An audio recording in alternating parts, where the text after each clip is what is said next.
চিরাচরিত রীতি মেনে বসন্ত পঞ্চমীর পুণ্যতিথিতে বাগদেবীর আরাধনায় ব্রতী বিশিষ্ট শাস্ত্রীয় নৃত্যশিল্পী অভিরূপ সেনগুপ্ত তার নৃত্য শিক্ষা কেন্দ্র আদ্যা কলাতীর্থমে আয়োজিত হয় বাগদেবীর আরাধনা।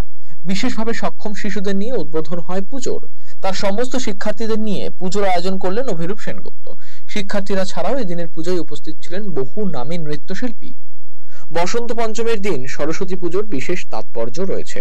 ধর্মীয় বিশ্বাস অনুসারে জ্ঞান, বিদ্যা, শিল্প, সাহিত্য ও সঙ্গীতের দেবী মা সরস্বতী মাঘ মাসের শুক্লপক্ষের পঞ্চমী তিথিতে জন্মগ্রহণ করেন। মা সরস্বতী হলুদ ও সাদা রং খুব পছন্দ করেন। সাদা রং পবিত্রতার প্রতীক, হলুদ রং ইতিবাচকতার প্রতীক। মা সরস্বতী রাজহাঁসে চড়েন। রাজহাঁস সৌন্দর্য ও নৃত্যের প্রতিনিধিত্ব করে। এই কারণে মা সরস্বতীকে হংসবাহিনী বলা হয়।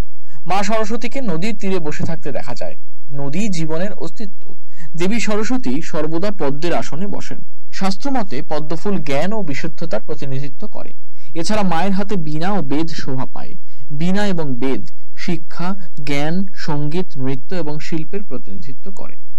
প্রত্যেক বছরই আমরা সরস্বতী পুজো করি। আমাদের যে স্টুডেন্টরা আছে, সিনিয়র স্টুডেন্ট, ওরা সমস্ত কিছু আয়োজন করে। তারপর আমার একটা সংস্থা আছে যেখানে স্পেশাল চিলড্রেনরা থাকে, বিশেষ চাহিদা সম্পন্ন শিশুরা, তারাও আসে এবং সবাই মিলে খুব হৈ হৈ করে পুজো করা হয় সকালবেলা।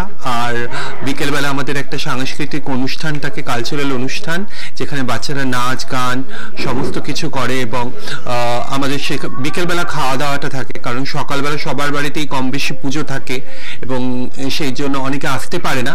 সেই জন্য বিকেলবেলাটা গেট টুগেদারের মতো হয়। মায়ের কাছে চাই যাতে আমাদের সবার মধ্যে সুবুদ্ধি আসুক, আমরা যেন ভালো চিন্তা করতে পারি এবং আমি তো একজন পারফর্মিং আর্টিস্ট, ডান্সার, তো আমি চাই যে আমি ভালো জিনিসকে যেন আমার আর্ট ফর্ম দিয়ে সবার সামনে নিয়ে আসতে পারি এবং সবাইকে সেই ভালো জিনিসটা শুদ্ধ বিশুদ্ধতা যেন লোকের কাছে পরিবেশিত করতে পারি। আজকে তো সরস্বতী পুজোর সকাল থেকে আমাদের ব্যস্ততা, সবার ছোট ছোট বাচ্চারা তারা স্কুল কলেজ, তারপর হচ্ছে আমাদের এখানে, তো খুব আনন্দ কাটে আমাদের এই দিনটা।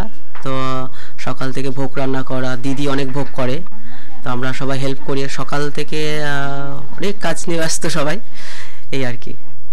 তো খুব আনন্দ কাটে আমাদের সরস্বতী পুজোটা। আর সাথে আমাদের মতন গুরুজি যে দাদা আছে অভিরূপ সেনগুপ্ত, সে আমাদের পাশে আছে বলে তো আমরা অনেক কাজ অনেক সুন্দর করে করতে পারি।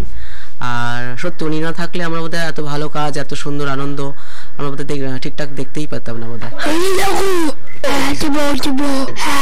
আমি অঞ্জলি দেব, টিপ দেব, বিকেলে নাচ আছে। Bureau report, channel.